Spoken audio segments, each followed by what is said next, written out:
So let me always start with my good news first. I know y'all have questions for the fire department, but let me just say I'm really excited that Dickey and Local 734 are standing here with me. What they're focused on is making sure that we keep folks warm.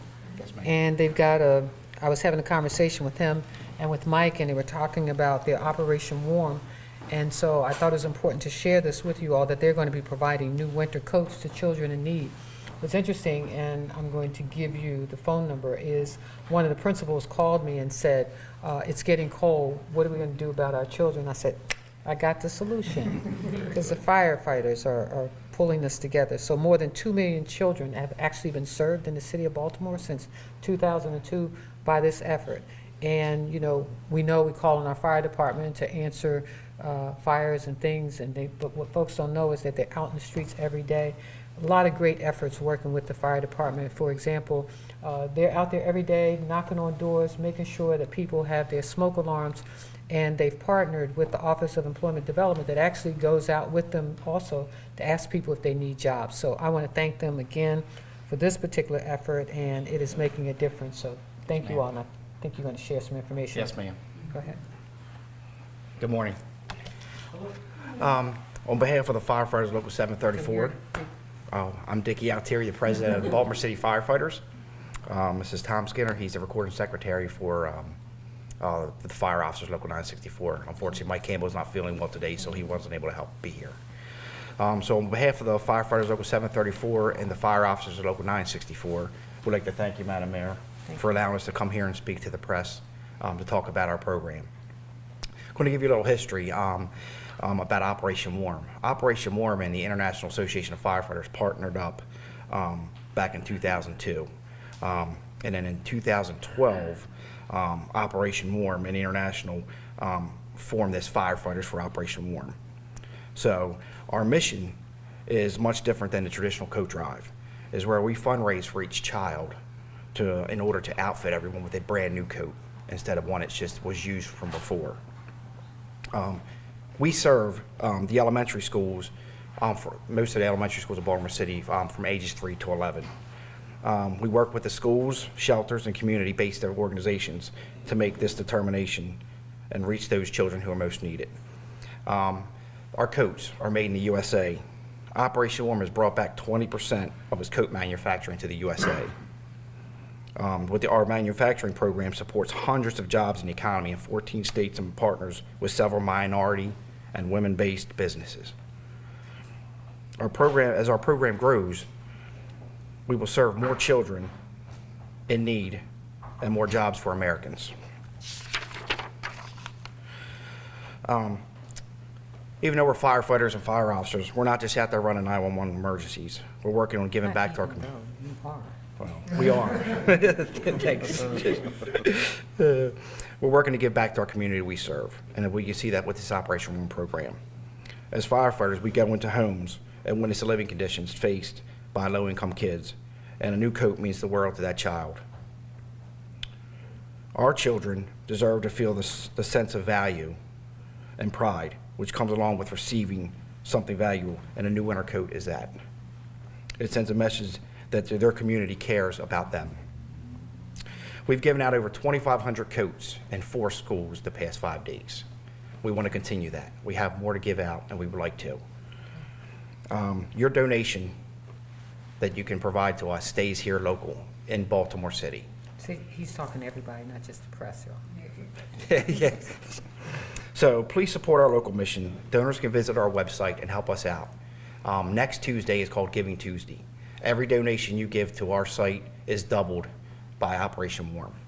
And our website is www.operationwarm.org/Baltimore City.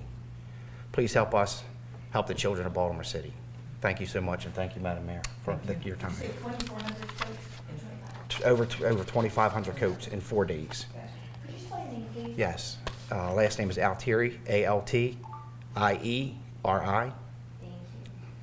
And I'm the president of the Baltimore City Firefighters, Local 734. And you're not asking people to give coats, but to donate. So Donate, because the donations, that's how we're different. Because we raise the money and buy them a brand new coat. And each one of those coats It's, as you see here, that we provided. There's also a spot there that shows where we write their names in there as well. So, if you don't mind, Madam Mayor, can I show them the tag? Yes. So what it is we put each coat on every child. So we make sure it fits them. We don't just give them a coat, say, here you go. We make sure it fits. So as you can see, you put it on them. It's got the tag in here. And we have a special spot right here. There you go. There you go. And we put this, it says made just for you, Operation Firefighters for Operation Warm, and we put their name right in there, their first name only. This way it's always theirs. And you should have a little sign that says when you are 16 or 17, you can recruit them, right? We would hope. Don't forget to call us.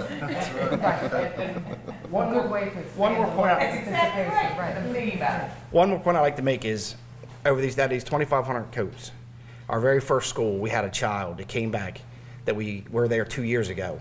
He had his coat still on from Operation Warm, and he was so excited to take a coat off and get a new coat from us. And he said, "Here you go, thank you so much." And we said, "You can still keep this coat as well, and give it to a little brother or little sister." So, it's a great program, and thank you so much. Thank you, Madam Mayor. Thank you so much. Donate? I'm sorry. The website again. How do people donate? We have a website, and it's a special link. It's www.operationwarm.org/Baltimore City. And once you go there to donate, those funds automatically come towards our program only for the Baltimore City firefighters and fire officers. And you said it's going to 4 schools? We've already done, so far this They've year, already we've done already 4 done 4 schools. We did 5 I'm sorry, we did 5 schools in the 4 last days. 4 days. And which are the 5 schools? I don't have them with me on me, but hey, no. We just actually did, I can give you one yesterday. We did Moravia Park yesterday. We did 805 coats. We were Every at student- Arlington Elementary, we were. Westport Elementary. Westport, Commodore Rogers Yes. and Samuel Coleridge. Coleridge, right. Those are their 5 schools. Great. And we still have more planned for this year. Yes, we do. We still have some coats planned. The goal was to try to get the 2,500 coats out before Thanksgiving, and we did accomplish that. And right after the holiday, we're going to start looking at doing a couple more schools that are in need. I think the real cool thing about it is not just, that they're doing this for the children, which is really great. This is an national program. Yes. That's actually getting coats made in the United States. So Yes. Thank you for that as well. Thank you. So how many schools do you have a number in mind about how many schools you ultimately want to reach? this year? That depends on our donations. So the more donations we get, the more coats we can give out. Thank you. Thank you, ma'am. Thank you. So you also know that, all right. It's like the Vanna White show. Okay. So you also know that we opened up our rec centers because we need children to have activity. And so for the last couple of weeks, we've opened up our rec centers. And Reggie Moore, our Director of Parks and Recreation, actually puts out a Hump Day Wednesday newsletter about all the things that are going on free for young people in the city. And I think how many young people on an average are coming to the rec centers? On the average right now, we're averaging about 1,400 over the weekend. Okay, all right.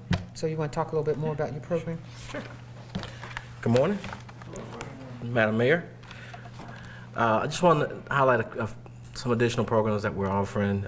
Coming up for Thanksgiving, we have the annual Aunt B. Gaddy Thanksgiving community dinner. That's going to be at Virginia Baker in Patterson Park. It's been going on for quite some time. I believe, as I did my research, she was a former council member, and she's continued to serve the community even as she's passed.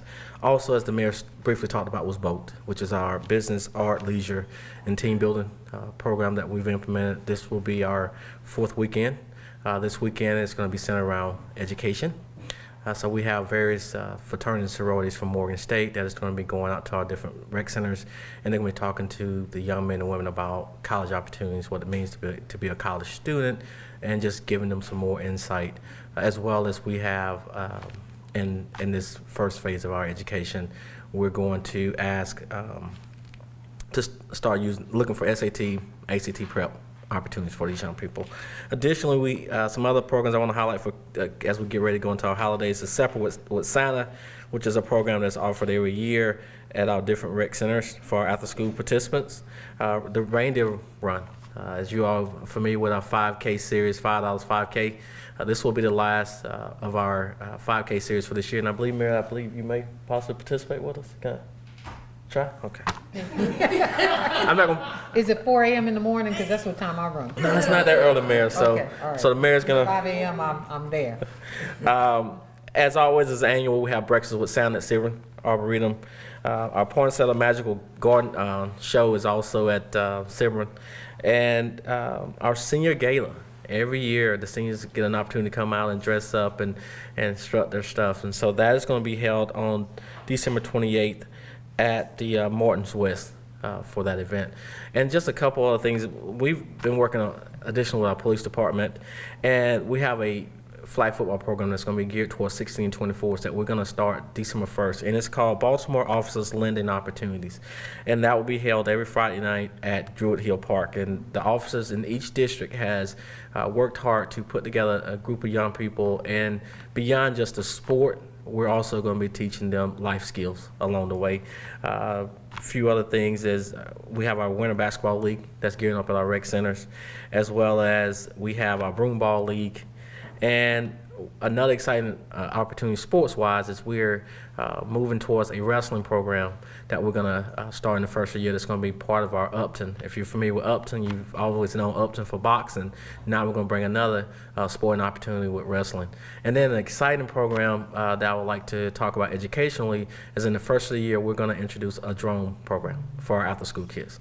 So as you can see, we're excited about continuing to advance our young people in Baltimore through Rec and Park. Thank you so much. Yes, ma'am. Sir, you were saying earlier so what, it's 1,400 kids per week that are coming to rec center? That is correct. On the weekend. On the weekends. Just the weekend. Just on the weekends. Okay. When you And, say opened up the rec centers, you mean on Saturday? I mean, expanding the hours on Saturday, Friday and Saturday Okay, nights. so the We're expanding hours. That's what I'm talking about in that over the course of the week. Right, yeah. And so the reason I want to do this is because we need to get as many young people engaged. And one of the things we talked about was even creating a contest where we would get the schools to have young people sign up for our newsletter, but provide their cell phones so that we can actually communicate directly with them. You know, and maybe we'll do a pizza party for the schools that, you know, have the highest number of children enrolled, but we want to be able to communicate directly with the young people. So you'll hear more about that as we continue to move forward. We've got to keep our young people busy, but more importantly, you know, not just keeping them busy, reinforcing them with things that'll make a difference in their lives, and that's why I'm proud of the drone camp and all the other things that we're doing, putting arts into our rec centers, and just engaging our young people. It's important. Okay, thank you. I have Lynn Farrell. Where's Lynn? I'm sure most of you all know that today is the 62nd Goodwill Thanksgiving Dinner and Resource Fair. And I don't want you all to leave out the Resource Fair, because what they're going to be trying to do is connect about 3,000 individuals with jobs. And, you know, we're really focused on, and I think I mentioned this to you all earlier, not only is the mobile unit out there now, we're also having our Office of Employment workers out on the streets. You know, as I said, we got to do things differently. So they're walking along with the fire department. They're choosing areas to go into. When we started our community surveys through our community engagement effort, you know, we started over in the Gilmore area, and you had to go through the 3-hour training in order to participate with our, and we walked the neighborhoods and communities and to find out what do people need, what are they looking for. And then we bring to those neighborhoods and communities resources.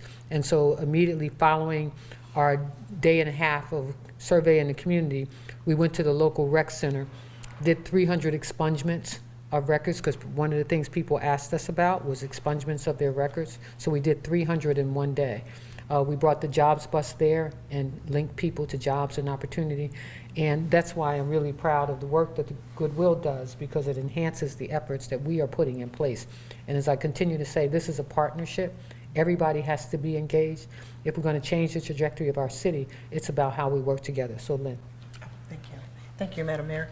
So as the mayor said, today is Goodwill Industries of the Chesapeake's 66th 62nd Annual Thanksgiving Dinner and Resource Fair. Over 350 volunteers from across Maryland will join together to provide a hearty Thanksgiving dinner for over 3,000 needy people in Baltimore. Those are persons with special needs and disabilities. The entire event is managed by Goodwill staff. It is an all-hands-on-deck day.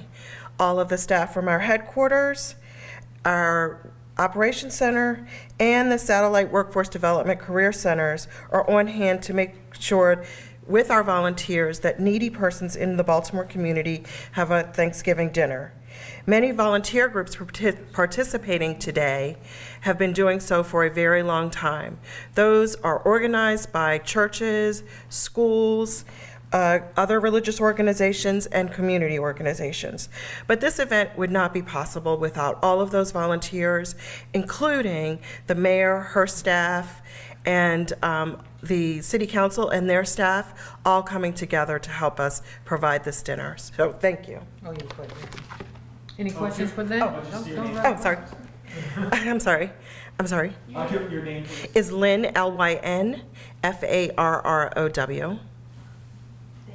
Okay. Thank you, Ben. Okay, thank you. All righty. Any questions for me? Yes, I could, ask about the Shamram vehicle. There was an article in one of the local publications that you've given a, Yeah, I wish they would get the information right. First of all, I don't give. I think you should ask the council person. It's part of the slots money, and different areas are part of the slots money. They are part of the slots allocation. That's what they chose to do, and that announcement that's what they wanted. Some folks want to expand hours and resources in their part of the city. Some folks want buildings or so forth fixed up. So there's different allocations as it relates. This is what that part of the city wanted. so you're saying this is an allocation from the local Slots, yeah. development authority? Absolutely. From the slots money? Yes. So I was just looking at their fiscal plan, and they do say a public safety vehicles in there, but it says it's supposed to be an ambulance. Do you know how that shifted, or? I think you'd ask the councilman. He's a part of that. So the councilman is the person to ask. Yeah, they made their decision. Each group that's involved in that slots allocation have a responsibility to decide what it is they want for their particular area. Some people want block cleaning. Some people want more services in their recreation centers. This is what they decided that they wanted. This is a community effort based on the slots money. What are you hearing from the city residents about Detective Suter's investigation? Well, let me just say that the investigation continues. What I'm also hearing from the neighbors who live in that area, I thank them for their patience, for the length of time that was used to deal with this particular crime scene. I think there are people who in the city, and as I've said to the commissioner, we just need to get this investigation right. And then I just want to remind folks in the city that we hire police to protect and serve, but everybody in our city deserves a safe city. You know, and you'll see it as we continue to move forward, the expansion of safe streets, because to me, it's not just about targeting a particular area, it's about the entire city. So the entire city should be about safe streets. And so while we're allocating more money in our budget, we're also asking the private sector and the philanthropic community to join us, because I believe that is what everyone in the city deserves. And so the investigation continues. I can't get in front of the investigation. I have a meeting a little bit later on with the police commissioner to find out where we are in that investigation. But every case in the city, every shooting, every cutting, every stabbing, every murder, when anything happens in this city, my phone rings. So I cry for every family, every individual who has been a victim of crime, and every friend of anyone who's been touched by this. So while we're focused on this particular case, I'm looking at every case in the city.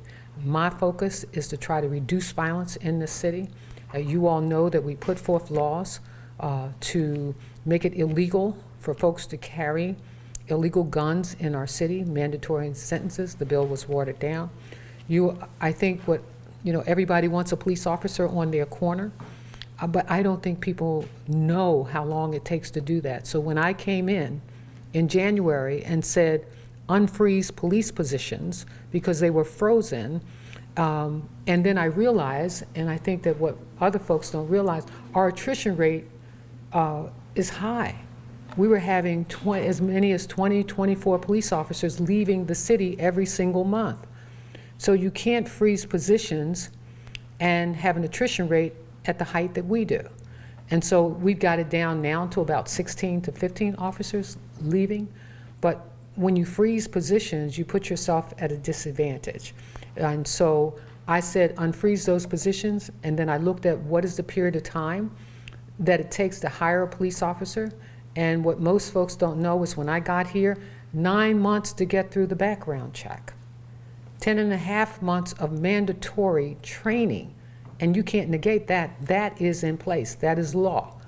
So we took the 9 months and said, okay, so how can we cut this down? So we cut it down to 6 months, and then we got some technology software that would bring it down to 3 to 4 months. So I think I'll be a year in office in December 6th. And so even at our shortest rate, it would be 14 months before those officers hit the streets of our city. And we've got to hire as many officers as we can, as quickly as we can. We need to get in front of the attrition rate. So this is the first time that we've sort of come close to that, because when I do the numbers, we're still not there. And so my focus is on bringing more police officers into our police department. And I tell folks I understand budgets, but budgets can't be the number one process when you're thinking about the safety of your city. You have to have a strong police force, and you have to have strong programs that will also partner with those police officers. Like we're looking at a program called ROCA, focusing in on 16 to 24-year-olds. I'm talking to my folks, which is why we're expanding programs in our rec centers, because we got to get a handle on our young people, our youth. And at the same time, we've got to protect the citizens, all the citizens of our city. Madam Mayor, you mentioned police staffing in the short term. What benefit would it be to the city to bring in Maryland State Police to help out with traffic enforcement, accident investigations? So let me just say this to you. We're asking for all the help that we can get. We've got, and I can't give you all the particulars of our federal partners that are here. There will be a new location of federal assistance for our police department to back up some of the assistance that we need, especially in investigations. We're working with the state and having conversations around our transportation police, our state police. I have a conversation coming up in the next few weeks with the governor in terms of what our needs are. You all know that we went to the governor to get those computers in the police cars, and we'll make that announcement. We've got a few in there now, $2 million. And as I pointed out to you all, in 1998, they were putting those in police cars in Montgomery County and Prince George's County, and we didn't have anyone advocating in the city to make sure that that happened for us. That will speed up the time in which our police officers can engage and interact with the community. And so those things are really important to me. And you know, when people ask me, what is the thing that keeps you up every night more than anything, it's violence in this city. And so I am continuing to focus violence, homelessness, engaging our young people, and making this city safe.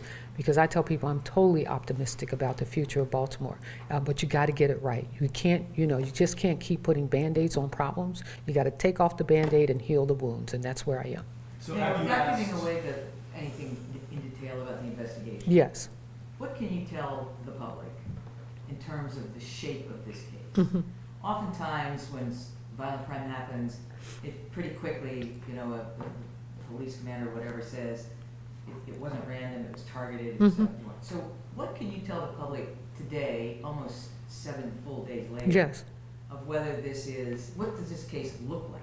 Does it look like this is someone he may have been acquainted with, known, had knowledge of, or not? So Jane, what you should know is that later on today, when I sit with the commissioner, I get a chance to look at the tapes. I've been to the crime scene, and, I'm a big CSI person. Are there tapes to look at? I hope there are tapes to look at, There's no video. Well, I'm going to sit down and have a conversation. I want to know if there are tapes to look at. I know that there were no cameras in that area, as you well know, certainly not in that alleyway. I want to know, are there tapes that we can see? I want to know, is there any video available? What have been the conversations with the partner? I want to know all those. I want answers to all of those questions, and I believe that I'll be able to get those. You haven't had those conversations to this point? Yeah, I've been able to go to the crime scene. What I've asked the commissioner to do is to make sure we get this right. I've spent a lot of time with the family over the last few days because we want to make sure that everything goes best as it can. I sat for almost 16 hours or 20 hours straight with the family, helping to prepare them for what we knew was about to happen. I waited for his wife to arrive. I waited for his son to get there the following day. I had conversations with his wife, and I asked the doctors while I was there to make sure they tell her the truth, because that is, in fact, in our conversations, what she wanted to hear was the truth, which is what I think most families in that situation would want. So it has been a very, very trying a week of activity, dealing with this family and dealing with this whole issue around violence in our city. Understood.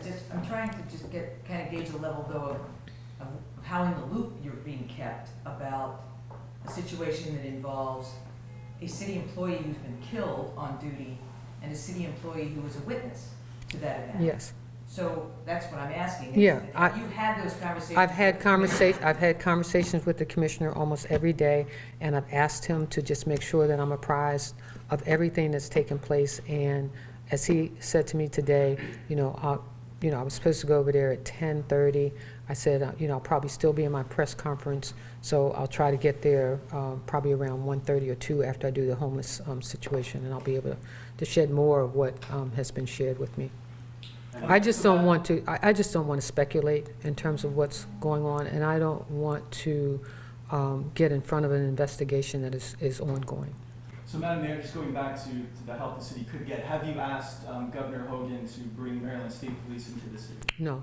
What I did ask him early on, and he said that he would provide as much assistance as we need.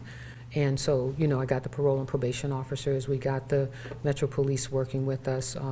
We'll have those conversations around, we did ask for state police in terms of our roads, 83 and those kinds of things, and I know that they're already doing that. Have you had conversations on a topic related to the investigation in the Suter case? The consent decree monitor put out a statement today for people. There's been a lot of concern among residents, which you're aware of. Have you had that concern about the conduct of the police department as it interacts with people in that zone, which has been pretty aggressive in many cases, of people being asked for ID? We've heard from residents that have police coming to the door, checking backgrounds of people. Right. And so, Have those conversations? what I've said to our commissioner is that, please make sure we're respecting the neighbors and the communities and the people who live in those neighborhoods. And I apologize for any inconvenience that any residents of the city has had to undergo under this particular situation.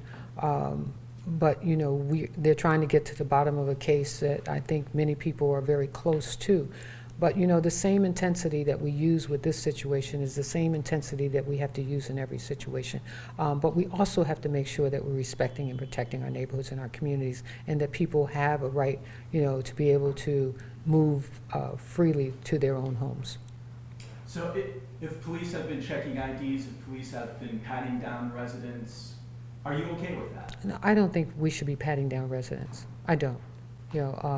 I do know that we are looking, that they are searching for whatever created this violence in this particular period of time. I do know that they did uncover some additional evidence on yesterday, And so, I mean, this is even after we release the scene.